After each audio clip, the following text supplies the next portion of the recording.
What are we gonna make? Leg? Hmm? Leg? A sword? You can try it. So let's grab the short piece. Oh, of course they're frozen together. Nice and cold up. Grab that short piece. That piece. Yep, and that one. Perfect.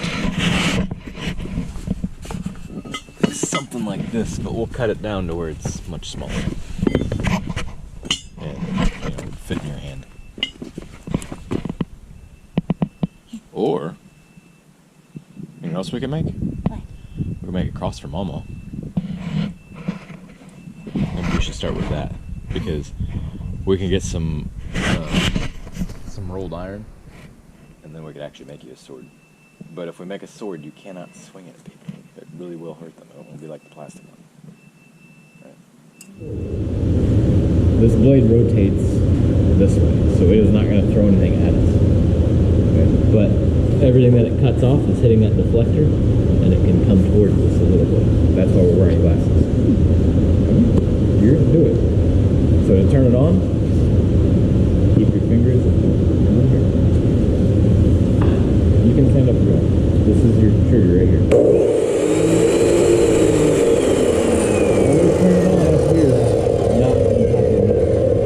Turn it on.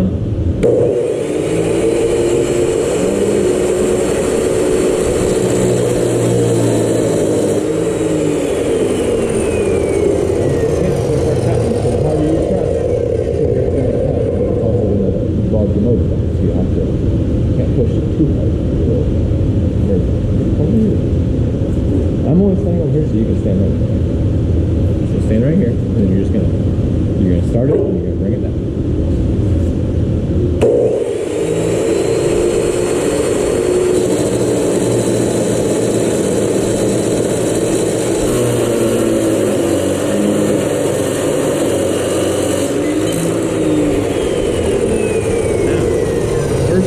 Cutting metal, don't ever touch it without gloves on, because that's going to be hot. So if you were to pick this up, it's warm right now because that metal was so cold outside. Like, I can hold it, but it's warm. Okay, but if I touch this end right here where you cut, it will burn. Okay, it feels good on my hands right now, like I said, because it's so cold. But we don't want to touch it without it. Now we'll loosen this, maybe.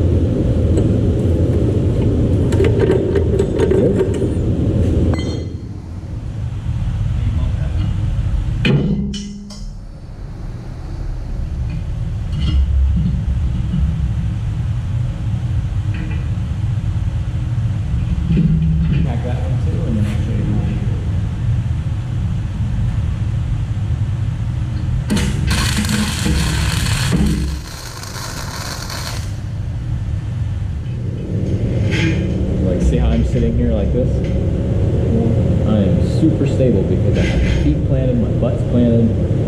I'm just literally gonna have to go back and forth, really small, making really tiny C's back and forth. Okay? That's all you're doing. And those C's are gonna or actually it's more of a U, I guess. So this is the gap that I'm trying to fill. So what I want to do is I want to make a really So I'm going to go up like this, and I'm going to keep going back and forth, just like that. Really slow. See what I'm doing with my finger? I'm going to keep doing that all the way to the end. Okay. And when I start down here, I'm going to stay in one spot for just a short amount of time. That way I can make a bead, or a pool, right? I'm making you know what this is doing? This is melting that metal. It's putting so much electric through here, it's melting that metal. So the goal is that if I just melt this side, is it going to attach to this side? No. I have to melt both sides and make them become one. That's cool.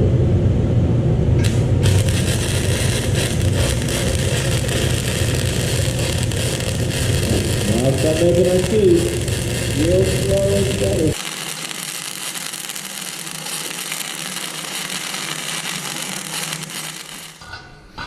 Maybe we'll lift it and take it to Grandma.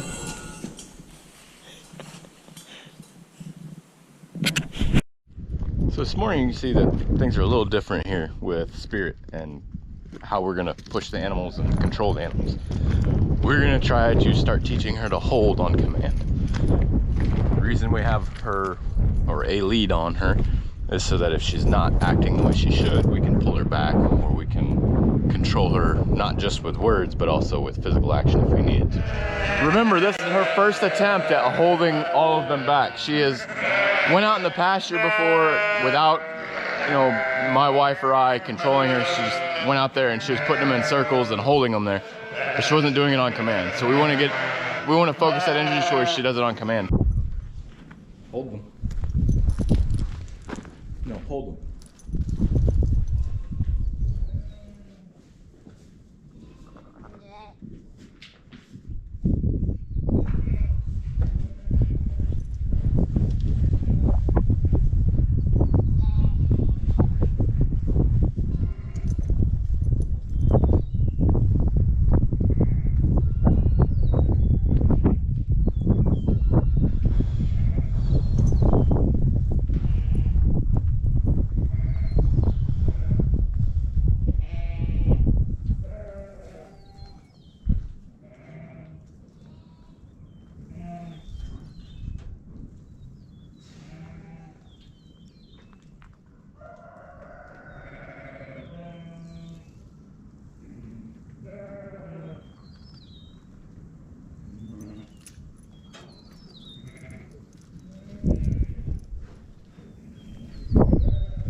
Very good.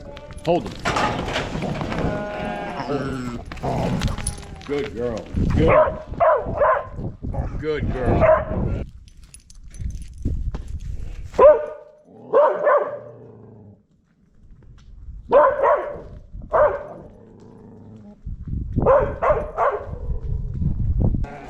Spirit.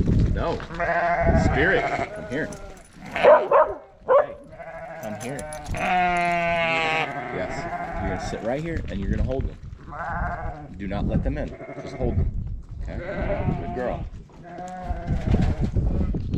So Spirit did a really good job. She held them out of the barn, and we're trying to make this essentially like a little makeshift gate by shutting the door some. With her on the lead, that's gonna hopefully show her that, hey, I want to stay right in this area. I don't want to go farther than that. And eventually, as she gets better at it, we're gonna start using it out here somewhere, and we'll tell her to hold them at a certain point. That way she understands that, okay, I got to stay in this area, but I can't have them pass it. So that's what we're wanting to do. The next little thing we want to work on is she understands push. She is well aware of what that means, and she does it pretty good. I want to make it to where she will walk up, and that basically means she's pushing them, but without force. She's just, her presence, she's just walking closer to them, just like I'm about to do right here. And then I'm not doing anything to her, and she'll move forward on her own. That's what we want.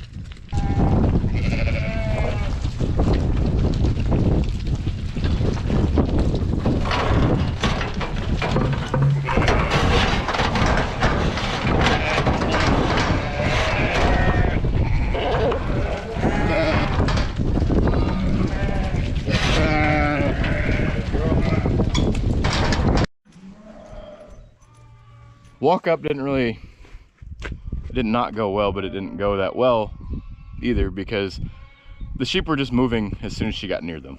They didn't want to be near. It's good, but I still want to be able to teach her to walk up, because when she comes to the lambs, right now I've been telling her gentle, but I want that gentle to command to also be usable for the adults too, because if she's being a little too rough, maybe biting them, and I don't want her to do that. Gentle is for us, that is our, hey, don't bite, right? Let's calm it down. She did really well though, and we're gonna continue it. It's just a process. It's a time consuming, well, it takes time. They're not just gonna instantly know what to do. Even if they have, let's say it's a border collie purebred. She's not. She's a border collie and black-mouthed cur mix. So she does not completely understand all the commands that I want her to do, and she doesn't know exactly what I want her to do with those commands. that's why we're taking this time and we're going step by step.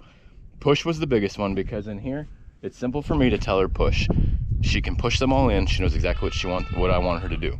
Same thing in the pastures. If I'm moving them from one pasture to the next and they're not wanting to move, which no, it doesn't happen, but if it does happen, or like for instance, it will happen a little bit this spring when we let all the new ewes, because they all stay here, they will be a little confused about the process. They will be delayed and dragging behind and not really understanding that, oh, we're moving to a new pasture.